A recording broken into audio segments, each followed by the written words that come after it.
Welcome to Entry Points Radio.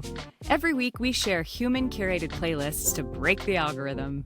We're going to take a deep dive into new tracks, new humans, and new sounds to fall in love with from around the world. I'm Kate Bass. And I'm Richie Steigner. We founded Global Music Collective to discover and create new music across boundaries. We've spent the past decade meeting fascinating people in over 50 countries. These are the real songs and real stories that we share with real people along the way. This is Entry Points Radio. Richie's List. Ellington. There we are. All right, I did 8 songs this week. I love you, Ellington. Yes, he's amazing. I'm curious if you guys recognize anybody. Yes, do I have any recognize Nigerian Hound artists on here? Dog. They did a cover of Hound Dog at the last year's Academy here in Abuja. So it was really amazing. So yes, I'm familiar with Hound Dog by Big Mama Thornton. Yeah, Big Mama Thornton. I'm happy to start there because Yeah, start there. yeah. So I'm an a cappella singer. That was like how I got my start in music, is singing with other people, and I always got charged with singing Hound Dog. And I knew it from Elvis, which is I think where a lot of people know Yes. this song. But Elvis neither wrote this nor recorded it first. He just maybe got more press from it. Big Mama Thornton is responsible for this song. She recorded it actually 4 years before Elvis even put it out. And there are more verses and there are more lines, and it's sung a little bit differently. And I remember when I learned that quote Elvis version, I was listening to the lyrics like, what is this song about? You ain't nothing but a hound dog crying all the time. And I was like, I don't know who this is referring to. And it made no sense to me because I was like, why in the world is Elvis Presley singing this song about a hound? And then you look it up and it's Big Mama Thornton is talking about this song. It's about a guy. It's about a guy who's just like, It's about a dude. it's about a dude. Exactly. And so she's basically calling him a hound dog. And this song is about, so it really, when I learned that, it kind of changed it for me. So it felt funny that I was covering an Elvis version of him covering this Big Mama Thornton version of a song that really in a roundabout way has nothing to do with what I thought it had anything to do with. So I really wanted to include this song on here just as like a way to say this song goes way back to something other than I think what we're all used to hearing. Broadly, it speaks to a lot of white artists at that time were either given these songs by black writers or they re-recorded them in ways that were then pushed and made to be more, financially successful because there's a big advertising machine behind it. So Right. You have a lot of black artists from that era that really were responsible for music that was written in big, but never really got the publicity that some of the white artists did. So, I see. so anyway, that I don't know where Elvis falls into that, how much culpability he has, but he's still widely loved by many. Yeah. A lot of people don't like him as well, including my sister, who's probably listening to this. She doesn't like Elvis at all. So that's Big Mama. I've always kind of felt nothing about Elvis, but Big Mama Thornton, I think, is always amazing. But Yeah. Elvis, I'm just like, Yeah. dumb. But clothes. I don't know, Elvis his voice is has fine. some pipes. His nose is really small. He I was don't know. trying to- His nose is small. What? He has a very small nose. Hang on, gotta look up the Elvis nose.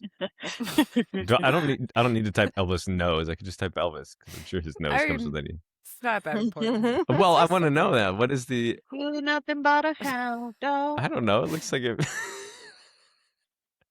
Is it small? Do you agree with me? No, it just looks like a nose. He has a small nose. Okay, He anyway, has a enough small about nose. Elvis's nose. Oh my god.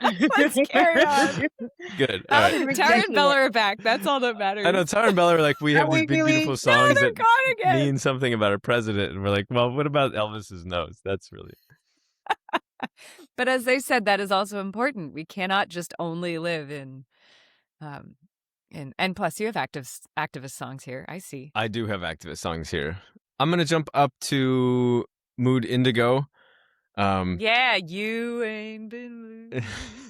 It's a long song, so take that, Fela Kuti. I know you have 24-minute songs, but this one's 15 minutes and 26 seconds.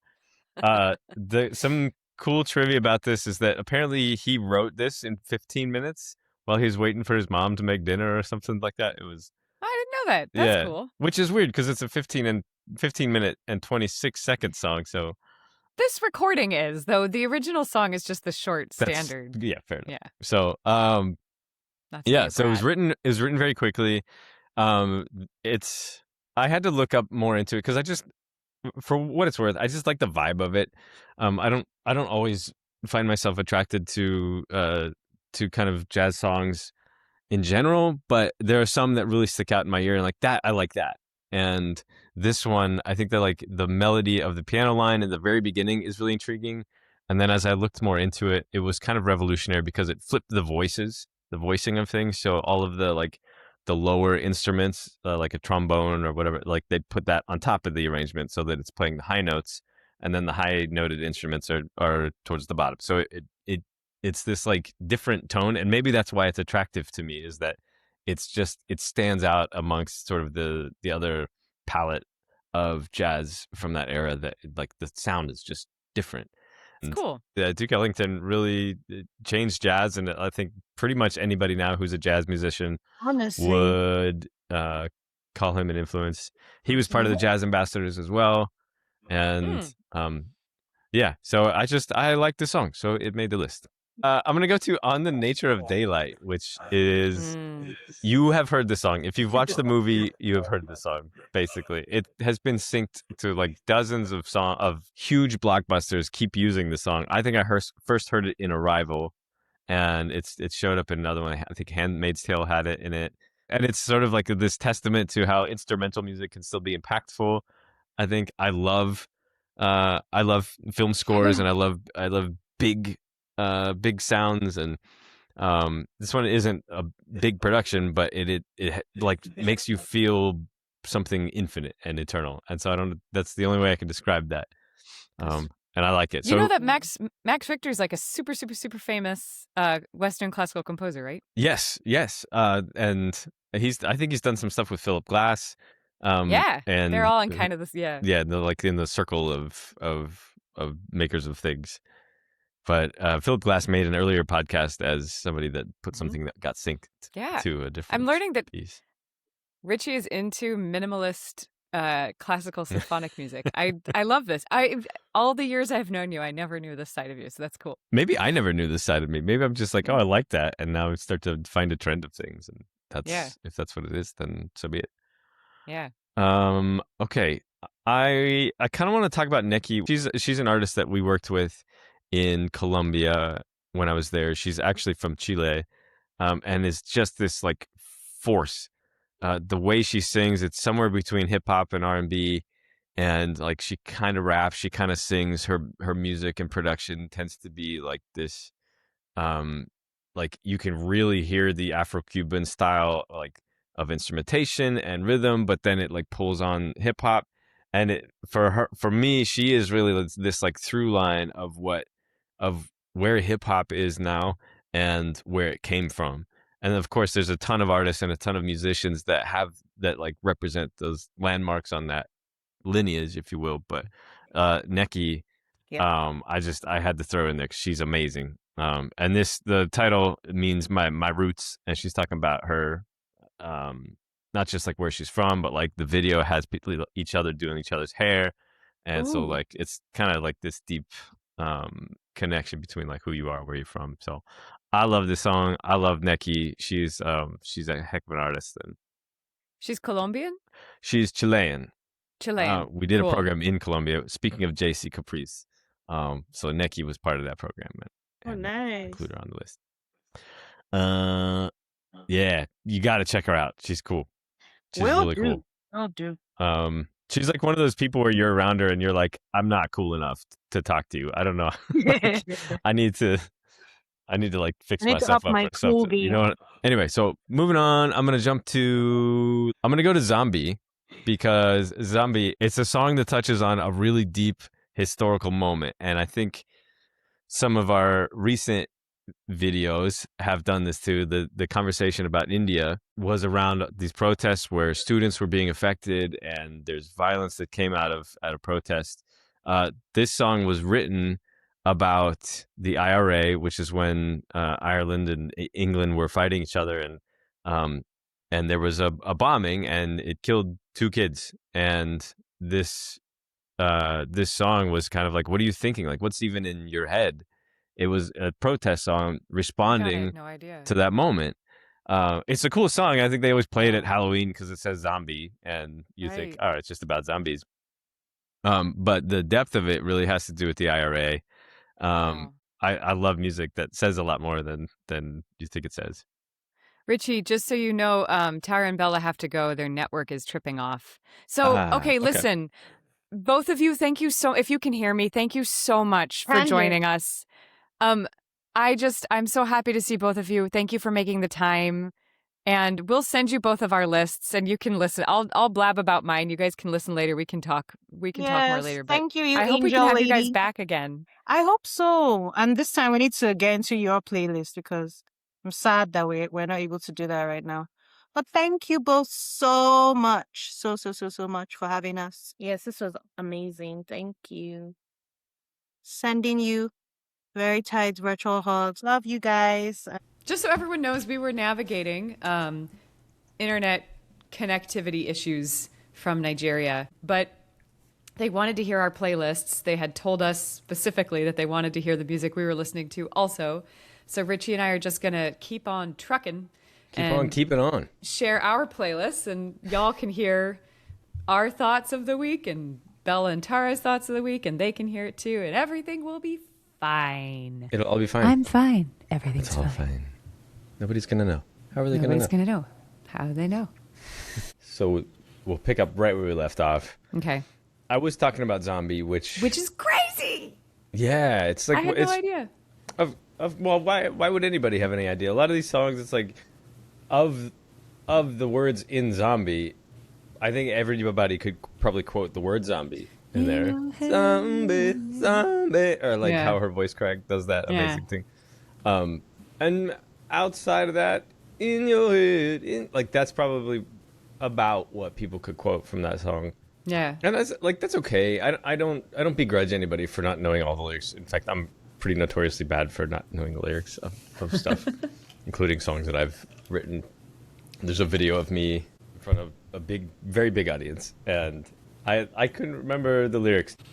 All we've got is us tonight. I couldn't remember anything after that, so I just kept repeating that line for the next over and over. Because the show goes on, and these were in different countries that English wasn't always the first language. So, if I just keep singing the same line and make it seem like it's a remix, chill out.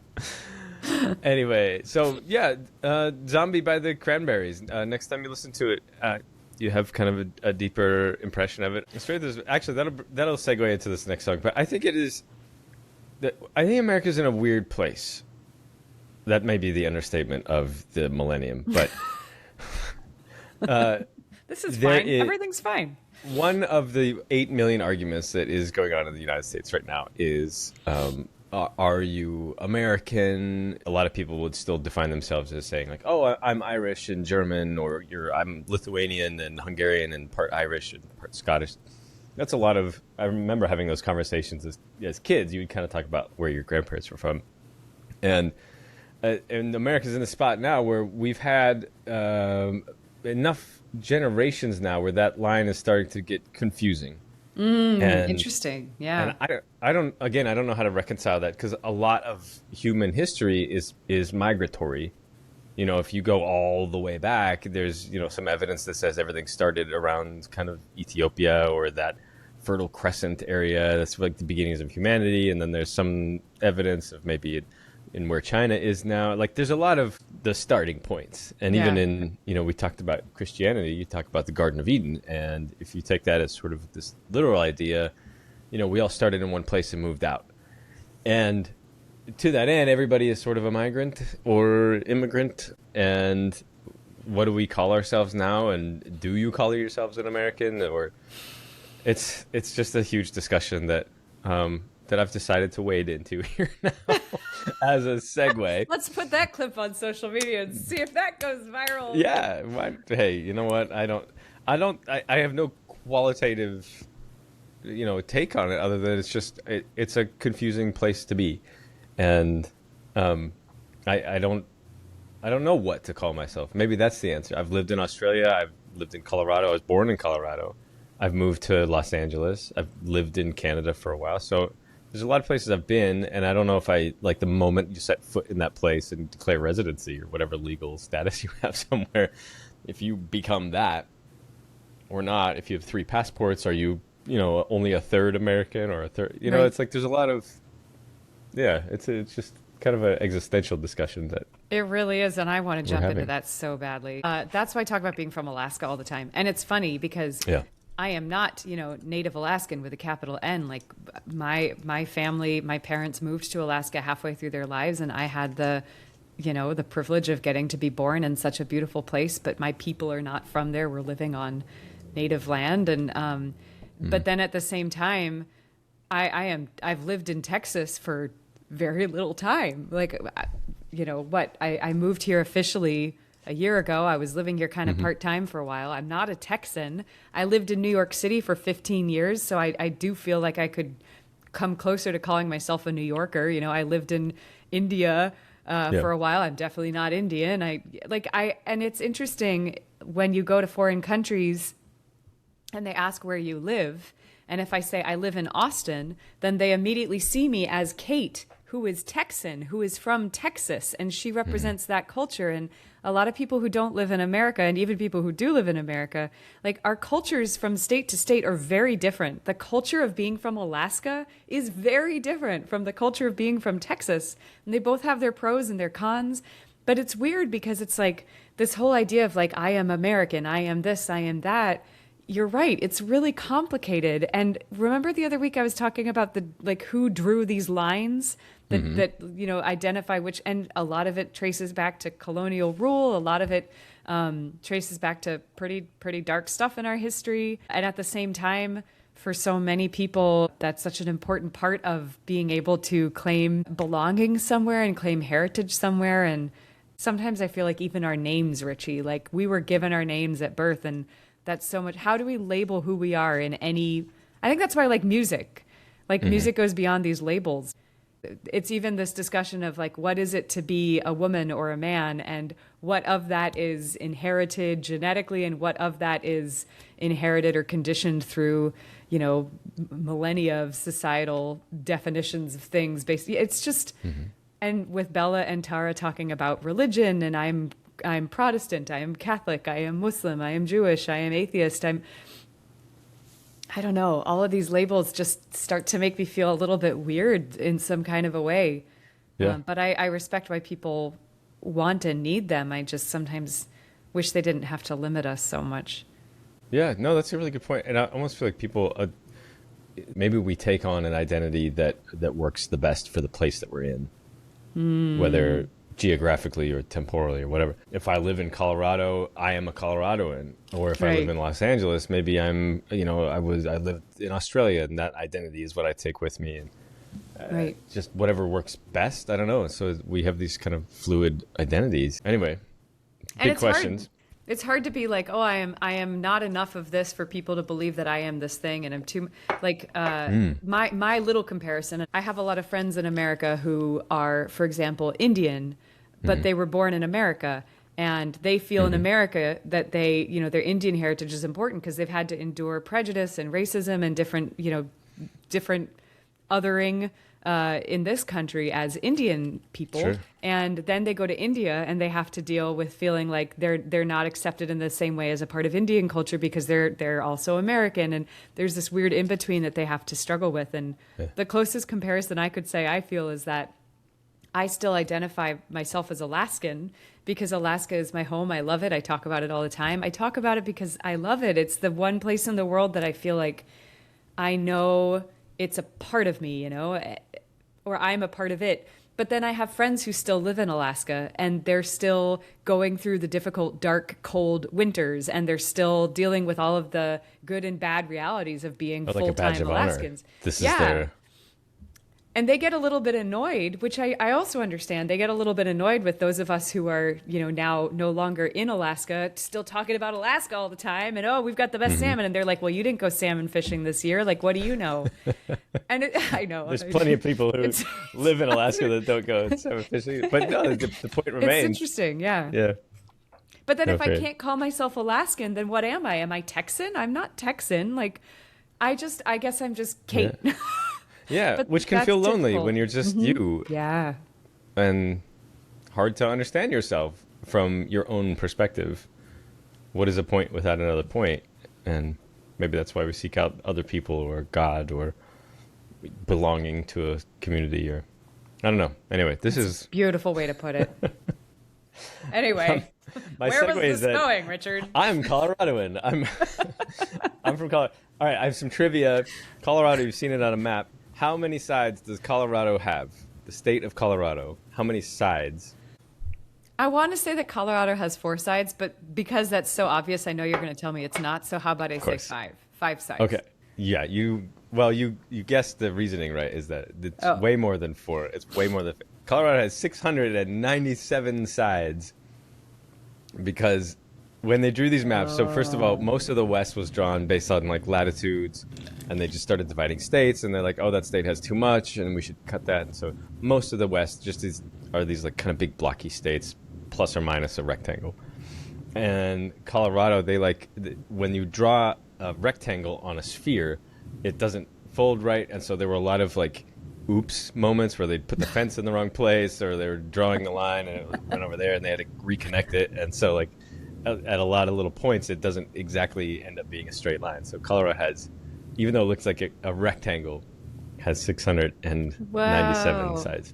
See, this whole thing, it's all so like slime molds wrote our highway systems. You know what I mean? Right. Like nothing matters, everybody. Everything matters and nothing. Anyway. Whoa. But anyway, I bring that up because when Colorado was being formed, it was part of the gold rush and the silver rush and all these rushes that went out to the west from all these East Coast people that went out this way to make their fortunes. When they went out, they found that there were people already living there, indigenous peoples and nations, everything from Navajo, Cherokee, so many different peoples.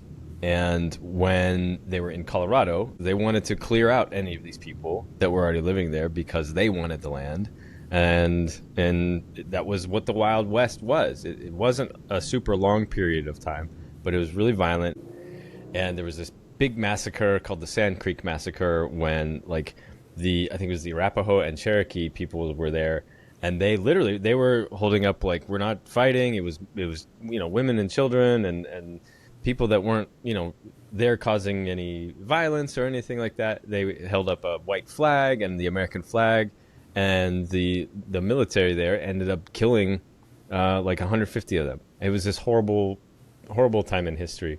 And the song that I'm sharing here is called Fiume Sand Creek, which is Italian for Sand Creek River, which is where the massacre occurred. And it was written by an Italian guy. And I've shared songs from him before, and I brought this up in one of our recent podcasts. But he's an Italian writing about this piece of American history, which I haven't heard any other songs about the Sand Creek Massacre, but in Colorado history, it comes up quite a bit because it was a pretty significant moment.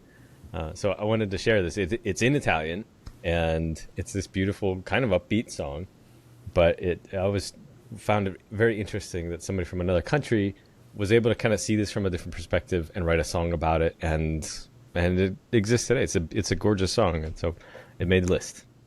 That speaks on so many levels. I mean, the fact that just to think that, with everything you and I have been processing with this viral reel that I was just reflecting on how I was impacted by things I was hearing about events happening on the other side of the planet, and people kind of responding to that by being like, this isn't your business, stay out of it.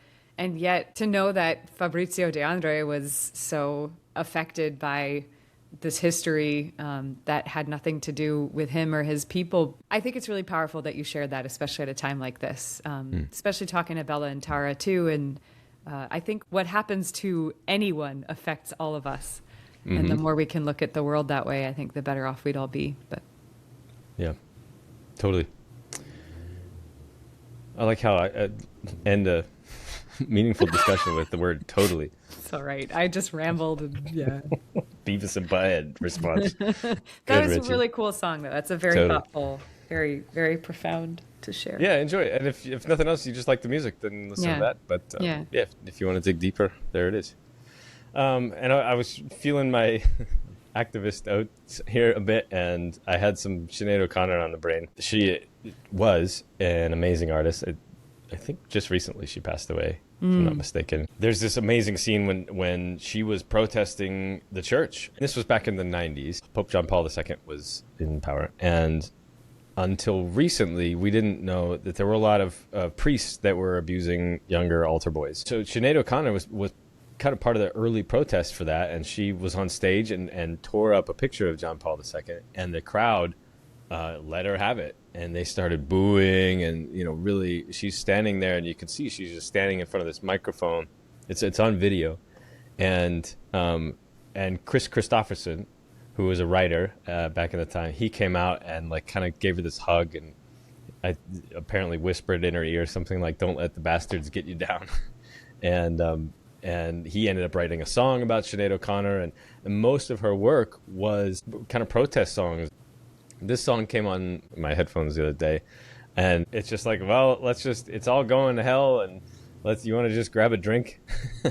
And it kind of is like, oh, I feel that. I was looking for a happy hour the other day, and maybe that's why this came through my algorithm. And podcast algorithm playlist, social media, all the same notes. But it's from like AI. Sorry. Kate is a robot now. I'm not even talking to you. I'm just talking to a robot. But this is from like 1987, and it's like some of the same feelings that she was feeling. Still, it resonated today. Yeah. So, wow. Yeah. Thank you for sharing that. She's rad, and I think that's just about all on my list. But Die schöne Sterne. Stein. Die schöne Sterne. This is a beautiful palate cleanser. This is like nothing you would hear on this list or many other lists. We did this fabulous tour in Germany, and we went actually down to Switzerland, and we went to a little town called Appenzeller, and it's gorgeous. Like you're in this hotel, and the bells are ringing, and the hills are alive with the sound of music, and it's like green and verdant and gorgeous, and it was just absolutely wonderful. And we did an a cappella showcase with them. They had like a whole a cappella concert. They had us on there. We'd sing like, high energy pop music. And then they had a bunch of other groups, including these guys who do this, like, it's not words. It's just kind of like syllables. And it is maybe yodeling is as best as I could describe it. And they just harmonize. And there were like 12 of them. And they had these big cowbells in different sizes. And they would play them. And it's like, just loud and long. Like their songs are super long. This is an 8.5 minute recording, but they would do like 10-15 minutes, and you're like, all right, is this over yet? Like there's so much singing, but it's beautiful, it's gorgeous, and it just completely exemplifies these hills and these people that are out there herding sheep and cows and up there in the mountains. And it's, anytime I listen to it, it like immediately takes me back to that place. And it also is just, it really tickles the vocal arranging part of my ear, where you can hear them singing and the overtones are coming in. It's really beautiful. I don't know why I thought of it when I was making this list, but I was like, this needs to go in here. Let's clear the palate. I think that's amazing, and I'm really, really, really excited to hear that. We also need the verdant, peaceful, simple beauty of life. That's what we all should be having anyway. Why do we have to make it so complicated? Yeah. But, that was there's a story in here that I forgot to talk about. So we did this tour to Europe, and I was going through a phase. Months before, I had cut my hair very short, not quite Sinead O'Connor short, but like I just buzzed it. Wow. And I remember I went into the barbers, and I was like, you know what, just cut it all off. And afterwards, she was like, oh man, like you it's like Samson, you've lost all your power. And I was like, oh no, what have I done? So for like 4 months, my hair like had to grow back. So anyways, in the process of like feeling out like my look and what I should look like, I was like, maybe I'll try a mustache. So we're going to Europe, and they have mustaches out there. And I I don't know. I can't really grow a mustache very well, but I tried. I really tried, and it grew. Yeah, and there's some pictures out there of this phase of my life. And I remember that after the show, we went down and we're drinking the Appenzeller, the liqueur that they have, and we're singing and dancing. And I was like, let me just ask this person. And I asked her, I was like, be honest with me. Does this look good? Like, do you like this mustache? And she was like, 9. no, you need to shave this up. 9. Yeah. I was 9 like, excuse me, I'll be right back. Let me find a razor at 12.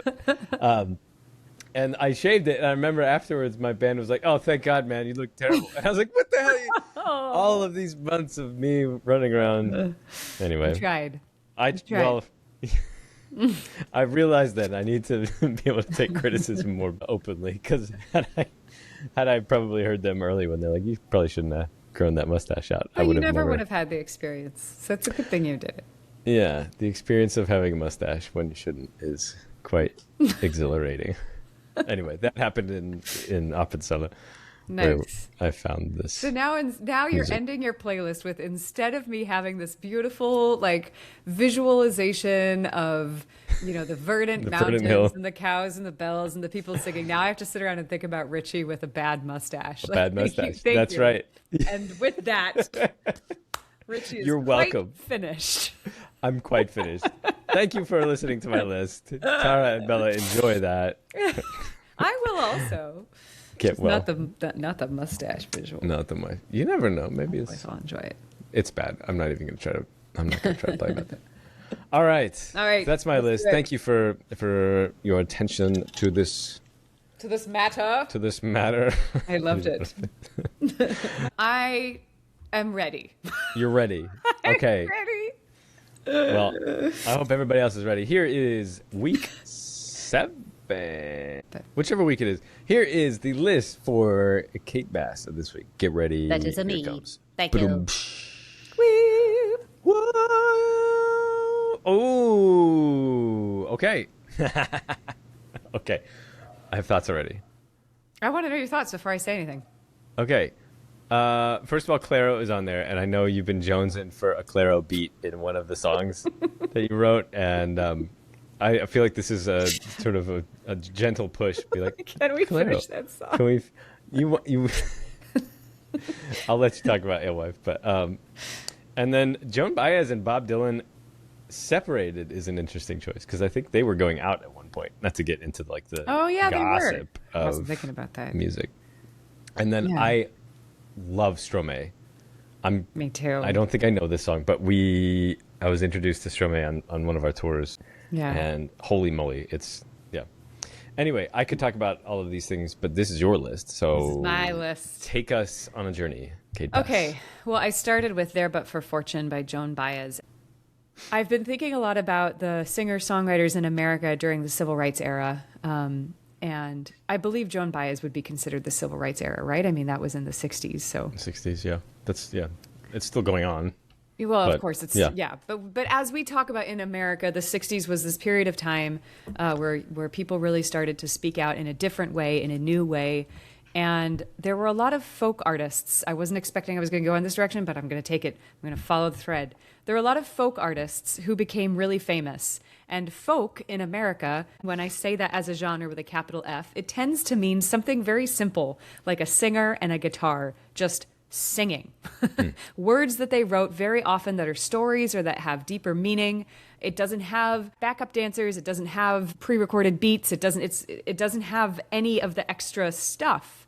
And these people became incredibly famous for what they were singing about. I feel that there was something so powerful about this era of people just sitting behind a guitar and singing something deep that mattered to them in this particular way. It's just, there's something very specifically powerful about this style to me. Sure. I don't know, maybe I'm romanticizing it, but I think of like the Woodstocks of the world, which, you imagine a person playing a guitar with a, flower sticker on it and singing. And that, in a lot of ways, is how grassroots happen, is like you get a few people together and you talk about things. And again, maybe I'm just sort of like romanticizing this idea of like Bob Dylan walking around, in like little studios and bars and plays a song and then talks about how, government should be doing this or that. But the idea of like folk being like Popular is, I don't know, it's kind of a nice idea. Some of the folks in the Recording Academy and some of the larger studios, like, they are all reckoning with AI and like pumping out thousands and thousands of songs from people just sitting in front of a computer and doing it that way. It seems like so far removed from somebody like Joan Baez. I feel like music has taken such a dramatic turn away from the real and the authentic that I would love for this kind of thing to be popular again. Yeah, me too. I agree with you.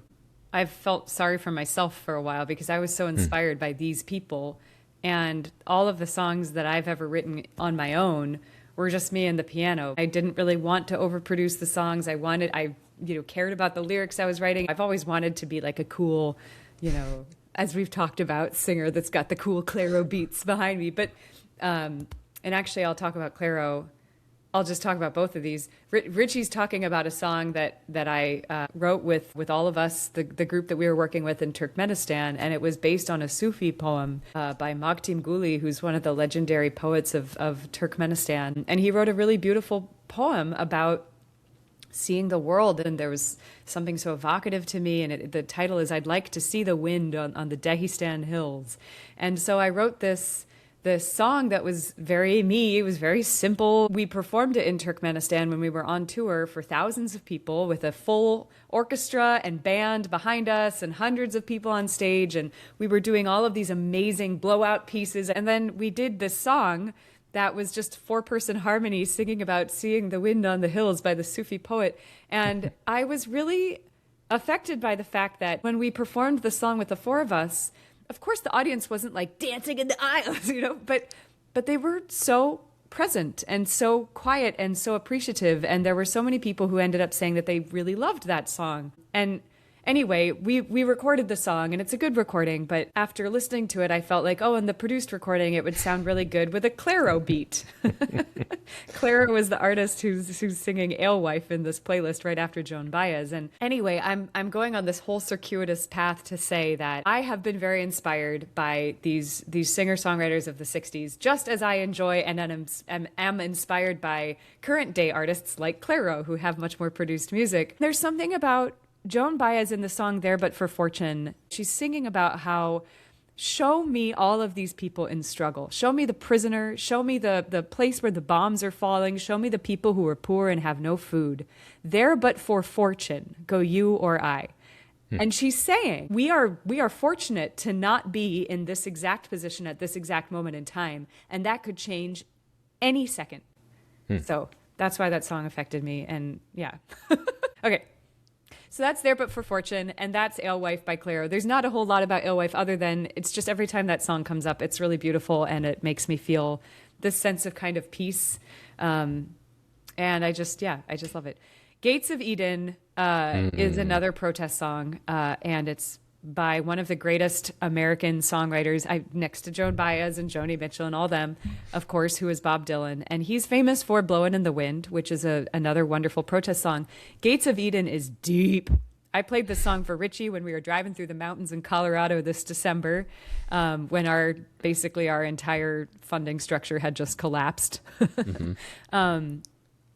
There's many lines in Gates of Eden that I could quote to everyone, but there's one where he talks about how the paupers, the poor people, are trading things back and forth, each one wishing for what the other has got. And while this is happening, the princess and the prince decide what's real and what is not. And for a song written in the 60s, it's amazing how often some of these songs from the civil rights era, or even well before, are relevant. Yep. Right now. Why can't we learn? Bob Dylan's an interesting choice too, because he's so, I don't want to say polarizing, but some people really, really do not like him, and I think it's because of his voice. Because he sings, and it's like, I think people are, think of that as like, that's not real music or whatever. But taste is fine. But I think when you look at lyrically, what he puts down on paper is pretty spectacular. Whether or not you like his voice or his style, I think Yeah. this song in particular is extraordinary. Well, and that's what I love about the singers of this era is that it really isn't about their voices. I mean, if you look not objectively, but if you look at Joan Baez and Joni Mitchell and all of them, they have beautiful voices, but they're not what we nowadays consider like smooth and seamless and shiny. Like they all have weird quirks and kind of strange sounds to them, but they're real. It's just them. It's just like, I know so much more about who I would bet Joan Baez is from the rawness of the voice that I hear her singing with versus, sorry, but like Olivia Rodrigo or someone who's got a beautiful voice, but it's so overproduced. We put so many layers of production on it that you don't really get that same connection with the human being as you do even with Bob Dylan, who's, I don't sit around listening to Bob Dylan all the time. It's not the most beautiful singing, but he's like a singular human on this planet and not just another kind of churned out, sorry to sound shitty, but like just another churned out, beautiful, shiny. Yeah. No, that's fair. And that's kind of, the industry thrives on that in a lot of ways. Yeah. The industry as it is. The Olivia Rodrigo she's like partnered up with American Express now to like bring you these experiences. Like if you have enough money, you can go eat at a restaurant. To me, I'm like, wait a minute, like how have we gotten so far away from like just experiencing life? Now you have to pay to experience life from somebody that is so wealthy, and they partnered with this gigantic corporation that can tell you what life is supposed to be and what fun is now. I don't know, like it's... Richie, can I tell you what the beginning of the verse that I was just talking about with the paupers and the prince and princess? Do you know what the first... I couldn't tell you. 4 words? The kingdom of experience. Oh my gosh, well... Crazy, right? The kingdom of experience. Yeah, that's right. Like, go listen to the song. I'm going to have to. It makes me think too, like, and oddly enough, you and I kind of met this way, but the airport lounges. And, when we were traveling a fair bit more for these programs, you get to kind of go to these lounges. And for what it's worth, it's nice. It's a nice experience. But it's also like, it's just another chair behind a door. Yeah. And you might get a free cappuccino or a free glass of champagne. But by and large, it's not like you're, in the lap of a new planet or something. Yeah, yeah. But it's like they're packed now. Every one of these airport lounges is like there's a zillion people in it, and everybody has the fast check or the TSC pre-check. So that line is almost longer than the other. We have all like paid for this experience to be separate from people, and now we're all just moving as like. Now we're just paying more for everything. I know. Now I'm starting to become a jaded folk singer. Well, I mean, honestly, like Richie, what are you doing? May we all become jaded folk singers. I'm fucking serious right now. I'm ready. Maybe that's his time to play. Maybe that's what it is. Maybe that's where we all end up. Yeah. Maybe that's the natural progression of like questioning something you become. Anyway, maybe. All right. Well, on that note, the next song is also a protest song by a non-folk singer. Stromae is an amazing artist that I think deserves far more fame in America than Stromae has. Obviously, well, not obviously. For people who don't know Stromae is Belgian, but from Africa originally, I think. Let's just say Stromae is an artist who is very famous in Europe, as far as I know, and beyond. So this next song by Stromae, I love Stromae. I love that you love Stromae. I hope that everybody learns to love Stromae if they don't already love Stromae. This song is a protest song. It's in French.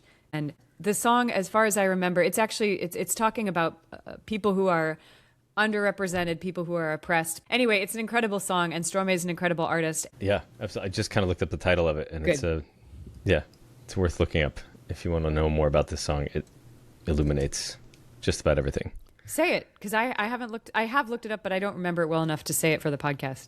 Okay, so Fils de Joie is Sons of Joy, and it is a take on a figurative expression for daughter of joy, Fille de Joie, and that was a sort of old-fashioned term for prostitute or sex worker, and so isn't that funny? That just illuminates kind of the rest of the song without giving it all away. Yeah. Anyway, Stromae, love Stromae.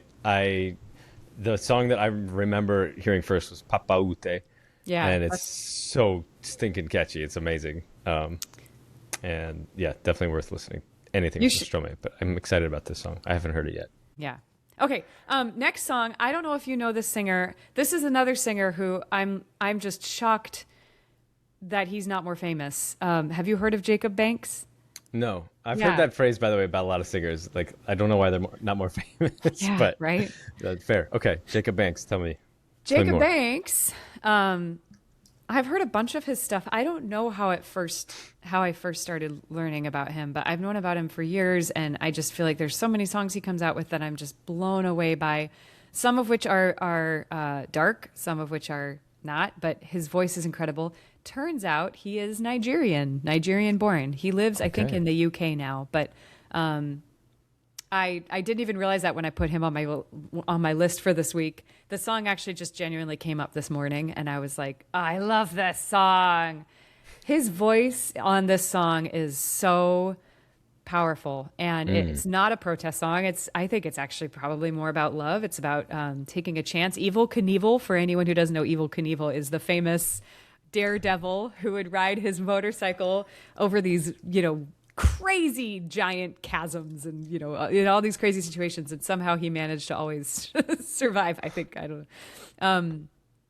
And I always? think that... that's why I don't know. I don't know how. One? I don't know the end of Evel Knievel. Anyway, Evel Knievel was this very, very daring person. And this song, he's just basically saying, like, whatever happens, like, I'm down to take a chance, like, I think he says something that I like where he says, I'll take the loss if it comes with joy. So yeah. Anyway, I just really like that song. I really like Jacob Banks. I think he's an incredible singer. So I put it on. Love Je it. Reste is a French song that also I have no idea how I found out about this, but Ouidad is Moroccan and sings, I think she lives in somewhere in France now. I think she lives in Nice. I don't know. But nice. She's amazing. And she sings, she's actually famous for doing music that incorporates some more folk elements from North African music. This song isn't that, but this song for me, it's funny. Everyone this week seems to have chosen some really intense songs and then some songs that are just like, calm down. Chill out. Je Reste is actually a song written about, I think, about experiencing loss, experiencing the death of someone she loved. But the way that she sings the song is just very peaceful and beautiful. And I'll tie that into the next one, Let It Calm You Down by The Breath. I get really wrapped up in stuff. I am feeling heavy this week, and I don't really want to sugarcoat it, I feel that our country is going through a difficult time in so many different ways.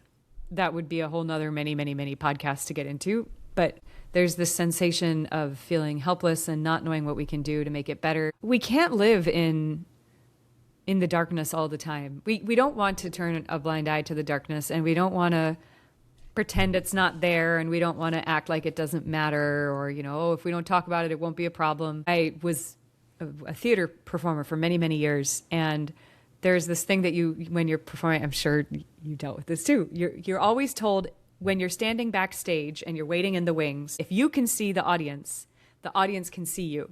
Mm-hmm. And I think a lot of times we all get into this place where we think, I just won't look. I won't peek from behind the curtain. I'm not ready to go there. It's just let the show go on stage, and I'll be in the green room eating my brown M&Ms. And it's not just coming from some kind of selfishness or laziness. And I really don't like that right now is kind of part of this discussion, that if people don't speak out about every single issue, that means that they don't care. There are a lot of ways that people show care. Not everybody publicizes all of the good that they do. And so I think that we all could give a little bit more love and grace to each other for genuinely doing the best that we can with what we're given in the world that we were born into. So I've been feeling a lot of those emotions this week, and this song obviously is exactly what it sounds like. It's just, I'm thinking about your story about Switzerland and the verdant green and the bells, and I keep thinking, that's so important in life. It's so important to get into all these deep things, and it's also important to just enjoy beauty sometimes, because otherwise what are we fighting for? And I think that there's something political in that too. Yeah, it's interesting to bring back up that Swiss song, because it was right up there where they would have filmed Sound of Music, which the whole theme of that is on the backdrop of war in this very beautiful, gorgeous place. And music, in a lot of ways, was the distraction that let them, escape, and by way of the sound of music. And, there's much more to it than that. But I think sometimes it's like, at what point are you escaping? At what point are you escapist? At what point are you dealing with the issues, making a difference, just living as a person? Can you even impact the show by being on stage, or is the lead singer too great anyways? You would have to go out there and, come out there with the drum and the cymbals to actually be noticed. So I don't know. There's a lot of layers to that, and what a cool. Why do I keep getting? I don't know. But that was. If you're just listening to this, I keep getting these stupid thumbs up. Thumbs up. I'm gesturing a lot with my hands, and anyway. So yeah, it's interesting you bring that up, and when we were up there in Switzerland doing that show, it's like, if you think about it, you're like, oh, okay, that's where this was where the Nazis were coming through and doing terrible things. But now it's like a lovely town, and people have recovered, and that took its own level of fighting back and advocacy and challenging systems, and people fought back during that, and that was an immovable force that eventually was moved. And I don't know, there's sort of a hope in that. Even if things aren't changeable now by my own singular force, maybe if we keep pushing at things and keep flicking the curtain backstage, maybe the show is impacted. I don't know. Well, and sometimes maybe it's, I think a lot of times we also put so much pressure on ourselves to have to always be pushing and pushing and pushing and fighting. And True. Sometimes maybe it is also about flicking the curtain. It doesn't always, it's not. And if we expect that it always has to be this big push, if we expect that everything always has to be the big, intense thing, then people get... That's overwhelming. Overwhelming. Certainly, yeah. Yeah. How can I make a difference? Maybe today you just take a breath. I don't know what the answer is for all of this, and maybe that's something that I want to be public about. I don't know the answer for how to do everything right. I don't know the answer for how to be a good friend and a good person and a good diplomat. I don't know how to be a good advocate. I don't know how to be a good ally.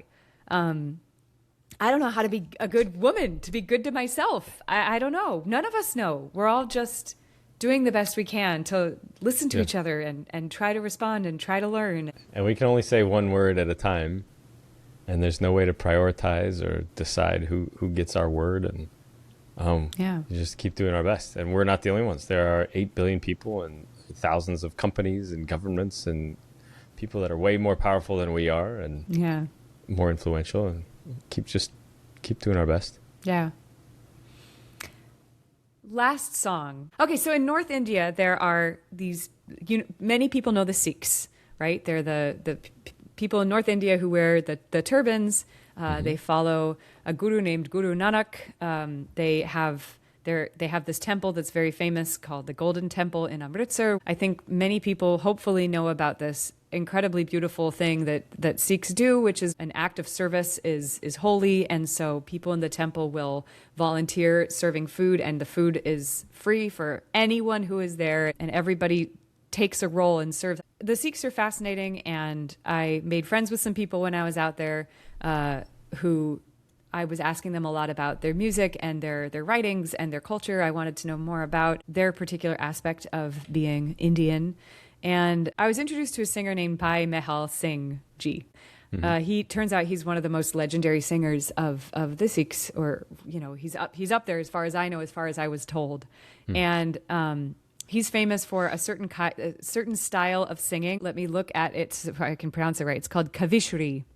And it's it's vocal only. There's no instruments. Ooh, I like it's it already. Ancient, it's a Sikh art form. I had heard a recording of him and been like, oh my God, what an incredible singer. I have no idea what he's singing. And it's strange. It doesn't have like a beat, but it was beautiful. And Anyway, this is not that. This is him, but this is his most famous, as far as I know, his most famous recording, which is a collaboration with some other people, and there are instruments in it. But the reason why I was thinking about this person and about the Sikhs is that there are these people called the Nihang Sikhs, and they just showed up recently to the protests in India, and the videos of it are incredible. They're wearing their traditional ceremonial attire, which are these dark blue, kind of the color I'm wearing right now, which I didn't intentionally do, but these dark blue, kind of purple. They have these turbans with this beautiful silver, and they carry these swords, and they're extremely regal, and they're known as being these elite warriors, and they're very, very respected. There was a video that I saw of one of these Nihang Sikhs who had arrived at the CJP protests in Delhi, and he was saying women have been hurt and molested at some of these protests, and they were there to protect their sisters. And I thought that was so cool. And then since then, I've heard stories and I've seen videos of them making sure that when the protests started to turn a little bit more towards rioting, or people started pushing back in a way that was getting coming too close to tensions rising to a level that everyone would regret, the Nihang Sikhs stepped in. I know very little about these people. I know very little about this tradition. I hope that I'm saying everything correctly. But as a foreigner, as an outsider, a lot of people in India were asking me to share videos that they were sending me of the protests and everything. And the Nihang Sikhs went viral when they showed up at the protests because it was such a big deal for a lot of people out there. But I realized that a lot of people in the West don't know the context of who these people are and why it's so powerful that these men in blue turbans came riding in on horseback with their swords into this peaceful protest. They were riding in to protect the situation from getting out of hand. Part of the idea behind entry points is to give people entry points into aspects and perspectives of cultures that they might not know. So I just wanted to share it so that people could know that. And I wanted to share Bhai Mehal Singh Ji because he is such a beautiful, incredible singer who I would imagine most people outside of India not only don't know it, but wouldn't understand why it's such a big deal what he's doing. He has taken this ancient art form and turned it into something that is still popular and meaningful for a lot of people. So fabulous. That makes me think of if you've ever been at a bar and yes, sir, I have been. Have you been to a bar or anywhere, even online? And you see people, there's a conflict that starts to escalate, and you can usually piece things apart and say okay, that guy threw that glass, or he was hitting on her and he didn't like it, or you could sort of piece apart what happened. But at a certain point, it's now it's just conflict, and once you get to this that threshold is passed, now it's just fighting, and there's no way to say this is right or wrong. Now you're just at war, for lack of a better word. And then it usually takes somebody to come in and be like, guys. And it's really cool.